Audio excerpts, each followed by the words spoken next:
В рамках перекрестного года культуры Великобритании и России камерный оркестр «Новая музыка» представил программу, тесно связанную с именем Уильяма Шекспира.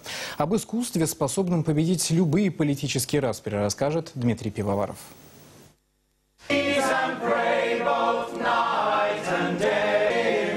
Несмотря на политические распри и недопонимание между рядом государств, культурное событие становится чуть ли не главным виновником событий, которые объединяют людей, чтущих и мировые традиции, и собственный накопленный опыт. На этот раз на амбразуру бросился камерный оркестр «Новая музыка». В качестве хедлайнера уважаемый Уильям Шекспир, идейный вдохновитель и композитор России и Европы, авторы, для которых ассоциации с «Туманным Альбионом» не пустой звук.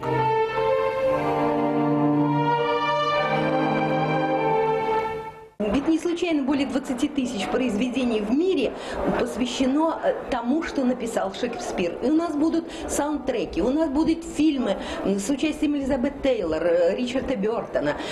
Будет очень много ситуаций, связанных с... Все-таки год литературы приближается.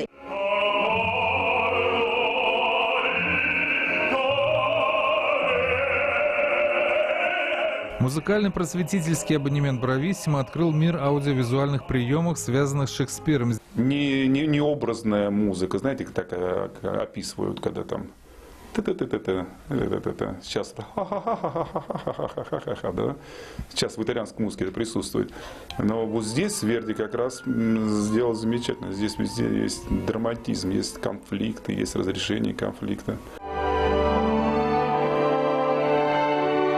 Кстати, и еще о политике. Перекрестный год Великобритании и России запомнится рядом мероприятий по всей стране. Творческие обмены, гастрольный тур еще никто не отменял. А вот 2015 год, возможно, уже и войдет в историю со знаком минус. Как известно, польское правительство отменило мероприятие перекрестного года Польши и России, запланированные на будущий год из-за ситуации на Украине. Несмотря на то, что года Польши в России не будет, мы в любом случае оставляем третьим концертом абонемента наше уважение этой великой стране.